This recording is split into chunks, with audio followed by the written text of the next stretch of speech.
అందరికి నమస్కారం. నేను శిరీష. ప్రస్తుతం మనతో పాటు ఉన్నారు శ్రీ విద్యా ఉపాసకులు శ్రీమతి గీతా కుమార్ గారు. అమ్మతో మాట్లాడదాం. నమస్కారం అమ్మ. శ్రీ గురుభ్యో నమః. శ్రీ మాత్రే నమః. నమస్తే అమ్మా. అమ్మ, చాలా మందికి సోమవారం అనగానే ఆ పరమశివుడు గుర్తుకొస్తూ ఉంటారు. చాలా మంది ఉపవాసాలు ఉంటారు, వివిధ రకాలుగా పూజలు చేస్తూ ఉంటారు ఆ శివుడికి. మరి నిజంగా అసలు సోమవారం రోజు ఎలాంటి పూజలు ఆచరించవచ్చు అంటారు? ముఖ్యంగా మనం గుడికి వెళ్ళినప్పుడు ఎలాంటి నియమాలు పాటించాలంటారమ్మా? సోమవారం అంటేనే సాక్షాత్తు ఆ పరమేశ్వరుడి రోజే సోమవారం అంటాం. సోముడు అనంటే చంద్రుడు. చంద్రవంకని తలలో ధరించిన వాడు శివుడు. ఇద్దరు ధరిస్తారు, శివుడు శక్తి ఇద్దరు ధరిస్తారు చంద్రవంకని. అలాంటి చంద్రవంకని ధరించిన రోజు సోమవారం కాబట్టి సోమవారం శివుడికి ప్రత్యేకంగా మనం భావిస్తాము. ప్రతి ఒక్కరు సోమవారం శివుని బాగా ఆరాధన చేస్తారు. దీంట్లో ఏంటంటే ఇంటి దేవుడు శివుడు ఉండే వాళ్ళు ఉంటారు. ఇంటి దేవుడు లేకపోయినా కూడా శివభక్తులు ఎక్కువ ఉంటారు. శివుడి పైన ప్రీతి కలిగి చాలా మంది ఉంటారు. ఎందుకంటే ఈశ్వరేచ్ఛ లేనిదే ఏది జరగదు. ఐశ్వర్యకారకుడు ఈశ్వరుడు. ఇంకొకటి ఆయన పాదాలను పట్టుకుంటే ఇంకా మనకి వేరే ప్రపంచం అంటూ ఏది ఉండదు. అంటే ఆయన దగ్గర మనం ఉన్నాము అంటే కైలాసంలో ఉన్నట్టే, ఇంకంతే.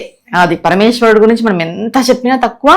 మనం ఎంత తేలికపాటి నమస్కారం చేసినా ఆయన పొంగిపోతాడు. ఇప్పుడు అమ్మవారికి అంటావా కుంకుమర్చనలు, ఘనంగా పూజ, అలంకరణలు, పుష్పాలు ఇవన్నీ ఉంటాయి. ఇంకా నారాయణుడికి అంటావా అలంకరణ ప్రియుడు ఆయన. నారాయణుడు అంటే ఆయనకి అంతే. అమ్మవారికి ఆయనకి ఏం తేడా లేదు, ఇద్దరు ఒకటే. కాబట్టి వాళ్ళిద్దరు పూజా విధానం గొప్పగా ఉంటది. ఈయన అలా కాదు. ఈయనకి జస్ట్ మనం మంచినీళ్ళు సమర్పించినా కూడా పొంగిపోతాడు. అది అందరికీ తెలిసిన అంటుంటారు కదా, అందరికి తెలిసిన విషయం. అంటే మనం కూర్చున్న చోట కూర్చొని ఈశ్వర అన్నా కూడా నేనున్నాను అనే టైప్ అనమాట ఈశ్వరుడు. అంత భోలాశంకరుడు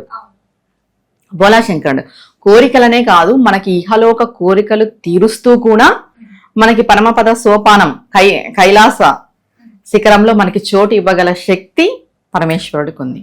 అదిగాక ఆయన అర్ధనారీశ్వరుడు. శివుడు శక్తి కలిగి ఉంటారు. శక్తి లేనిదే శివుడు లేడు. వాళ్ళిద్దరు కలిసే ఉంటారు. అంటే శివుడికి చేసినాను శక్తికి చేయలేదని మనం భావన చేయనవసరం లేదు. ఇద్దరికి చేసినట్టే. ఇంకా ఆయనకు చేస్తే ఇంకా అమ్మవారు ఇంకా పొంగిపోతుంది అనమాట. అంటే మా ఆయనకు చేస్తున్నారు, నేను కర్ణించాలని ఆమె కూడా కర్ణిస్తుంది. ఈవిడికి ఒకటే అన్నా చేస్తే ఆమె కొంచెం ముభావంగా ఉంటుంది, మా ఆయనకు చేయలేదు అని. కానీ ఆయనకు చేస్తే ఆయన నుండి మనకి వస్తుంది అనుగ్రహము, ఈవిడ నుండి మనకి అనుగ్రహం వస్తుంది. ఇప్పుడు సోమవారం పూజ ఎలా చేసుకోవాలి? ఉదయాన్నే లేవాలి, సూర్యోదయానికి మునిపే. ఇంట్లో శివలింగాలు ఇప్పుడు అందరి ఇంట్లోనే ఉంటున్నాయి. పెద్దగా లేకోకున్నట్టు ప్రతి సోమవారము అభిషేకం చేసే వాళ్ళు ఉంటారు. ఈ పంచామృత అభిషేకాలు ఇవి డైలీ నీటితో అభిషేకాలు శుద్ధ గంగాజలంతో చేసినా కూడా చాలు. పంచామృత అభిషేకాలే చెయ్యాలనేదేం లేకపోయినా సరిపోతుంది. ఈ పంచామృత అభిషేకం అనేది ఓన్లీ దేవాలయాలకి సంబంధం, ఇంటికి కాదు. ఇప్పుడు మనకి మేమైనా విద్యలో ఉండి మనకి ఉపదేశం ఉండి మనం అనుష్ఠాన పూజా పరంగా ఉంటే అభిషేకం అనేది ఇంటి వరకు వస్తుంది. పంచామృత అభిషేకం అని, లేదంటే శుద్ధ జలంతో చేసుకోవచ్చు పరమేశ్వరుడికి. ఇప్పుడు శివలింగానికి శుద్ధ జలంతో చేసేటప్పుడు ముందుగా మనము విభూది సమర్పించాలి. అంటే స్వామిని తీసి ఒక పళ్ళెంలో పెట్టుకొని విభూది సమర్పించి ఒక బిల్వదళం పెట్టి దానిపైన వాటర్ వేయాలి. చాలా మంది తీసిన వెంటనే వాటర్ వేసేస్తుంటారు. అలా వేయకూడదు. ఫస్ట్ విభూది పెట్టిన తర్వాతే మనం వాటర్ సమర్పించాలి. అభిషేకం అంతా అయిపోయిన తర్వాత కూడా స్వామికి విభూది సమర్పించాలి. అందరూ గుర్తుపెట్టుకోవాల్సిన విషయం ఏమంటే, గృహస్థాశ్రమంలో ఉండే వాళ్ళు స్వామికి డిజైన్గా బొట్టు పెడుతుంటారు. కరెక్ట్గా ఇట్లా అట్లా పెట్టకూడదు. ఓన్లీ దేవాలయాలకి మాత్రమే అలంకరణ, దేవాలయాల్లో అలంకరణ చేస్తారు. కానీ మనం ఇంట్లో ఉన్న వాళ్ళు జస్ట్ విభూది ఇలా వేసేయాలి. మనం ఓములు వేయడము, శివలింగాల పైన పెద్దగా బొట్లు పెట్టడము, అంటే కరెక్ట్ గా డిజైన్స్ వేస్తుంటారు కొంతమంది, అలా చేయకూడదు. ఇంటికి ఆ సాంప్రదాయం లేదు. ఇది చాలా మందికి తెలీదు. ఇప్పుడు చెప్పినా కూడా అంటే డిజైన్ గా పెట్టినంత మాత్రాన ఏమైపోతుంది అంటారు. కానీ ఎక్కువ మనము కష్టాలు పడే అవకాశం ఉంటుంది. శివలింగానికి జస్ట్ మనం అలా విభూతి సమర్పించాలి. మనం కుంకుమార్చన ఎలా చేస్తాం, ఇలా వేస్తూ ఉంటాం. అలా మనం ఇంత చేత్తో తీసుకొని పరమేశ్వర అనుకొని, నమశివాయ అనుకొని, ఓంకారం చెప్పకూడదు. ఉపదేశం లేని వాళ్ళు ఓంకారం చెప్పకూడదు. ఉపదేశం ఉంటేనే ఓంకారం చెప్పాలి. ప్రణవంతో నమశివాయ చెప్పకూడదు. నమశివాయ మాత్రమే చెప్పాలి. పంచాక్షరి అన్నారు. పంచాక్షరి అనంటే నమశివాయనే. నువ్వు మళ్ళీ మనం ప్రణవం కలుపుకుంటే అది వేరైపోతుంది, అష్టాక్షరి అయిపోతుంది. అందుకు పంచాక్షరితోనే చేసుకోవాలి. ఉపదేశం ఉంది, మీకు గురువులు ఉన్నారు, పర్వాలేదు చేసుకోవచ్చు. వాళ్ళ పూజా విధానం వాళ్ళ గురువులు చెప్పేసింటారు. ఇది ఇప్పుడు నేను చెప్పే విధానం ఏంటంటే, ఏ ఉపదేశం లేదు, గురువులు లేరు, నార్మల్గా శివుడి పైన భక్తి చాలా ఉంది అనే వాళ్ళు ఈ నేను చెప్పే పూజని స్టార్ట్ చేసుకోవచ్చు. దాంట్లో ఏం అభ్యంతరం లేదు.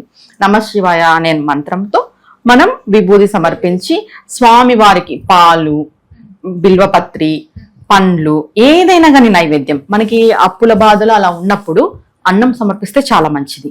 అంటే పెరుగన్నం అమ్మ లేకపోతే ఉత్త అన్నం? ఉత్తన్నం. నార్మల్ వైట్ రైస్ వస్తుంది కదా, నార్మల్ వైట్ రైస్ స్వామికి సమర్పించాలి.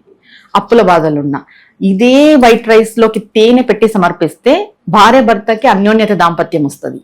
అమ్మ చాలా మందికి ఈ అన్నం అంటే కూడా ఇంకో డౌట్ వస్తుంది, అంటే అన్నం గంజి వంపాలా లేకపోతే అట్లనే గంజితోనే వండి పెట్టాలా అని చెప్పి. అంటే ఇప్పుడు అందరూ రైస్ కుక్కర్ యూస్ చేస్తున్నారు కాబట్టి సరిగా ఎసురు పెట్టేసి చేసుకుంటున్నారు, ప్రాబ్లం లేదు. వంపాలా అదైతే ఏమి ఇబ్బంది ఏం లేదు.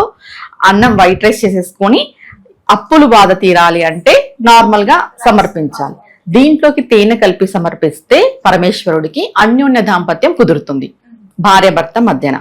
ఇలా ఏదో ఒకటి మనకి శక్తి కొలదే స్వామి చేయమని చెప్తారు, కానీ ఎక్కువ ఏం లేదు. ఇంకా ఏం చదువుతారు? శివ అష్టోత్తరాలు కానీ, లింగాష్టకం కానీ, శివ స్తోత్రం కానీ, బాగా చంద్రశేఖర అష్టకం కానీ, బాగా శివుడికి ప్రీతికరమైన స్తోత్రం ఏది అంటే చంద్రశేఖర అష్టకం. ప్రతి సోమవారం ప్రతి ఒక్కరు కూడా చంద్రశేఖర అష్టకాన్ని చదవండి. అట్లనే శివాష్టోత్తరం కూడా చేసుకోండి. ఇంకా అంతే, మంగళహారతి ఇచ్చేసి స్వామివారికి ఇది చేస్తారు. కానీ ఇది ఉదయం చేసే పూజ. సోమవారం రోజు శివుడు అంటే భక్తి ఉన్నవాళ్ళు, శివుడు ఇంటి దేవుడుగా ఉన్నవాళ్ళు ఇదే సోమవారం రోజు కూడా ప్రదోష టైం అని కూడా మనం పాటించాలి. ప్రదోష సమయాన్ని ఖచ్చితంగా పాటించాలి. ఉదయం మనకి అభిషేకము పూజ అంతా అయిపోయిన తర్వాత ఆ రోజు ప్రదోష సమయం వస్తుంది కదా, 5:45 to 6:30, 6:45 అక్కడ నుండి స్టార్ట్ అవుతుంది.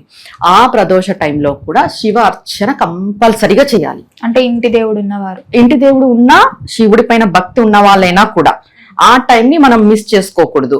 ఒకవేళ మేము బయట ఉన్నామండి, మేము ఆఫీసుల్లో ఉన్నాము, మేము ఇంట్లో లేము అనేవాళ్ళు మీరు మనస్సులో పంచాక్షరి మంత్రం ఓం నమ శివాయ, ఎవరితో ఓం నమ శివాయ కాదు, ప్రణవం కలపకూడదు, నమ శివాయ అంతే. నమ శివాయ ఓం కలపకూడదు. అది ఉపదేశం ఉంటేనే కలుపుకోవాలి. గురు ముఖత ఓం తీసుకునే చేసుకోవాలి తప్ప మనం అట్లా కలుపుకోవడానికి లేదు. నమ శివాయ చాలా మంది గుడికి వెళ్ళినప్పుడు కూడా ఓం నమ శివాయ చెప్తున్నారు.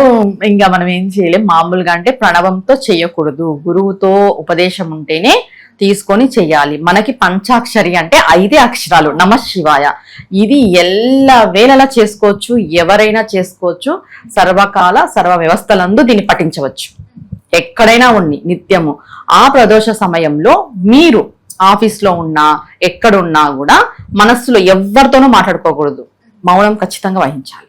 ఆ 45 minutes ఎవరితో మాట్లాడుకోకున్నట్టు మౌనంగా ఉండి ఈ పంచాక్షరి మంత్రాన్ని మనసులో జపించాలి. ఇలా ప్రతి సోమవారము చేసుకుంటూ రండి. ఒక్క 6 monthsకి మీరే చేంజ్ చూస్తారు. వాళ్ళ ఇంట్లో ఏం చేంజ్ వస్తుంది అనేది.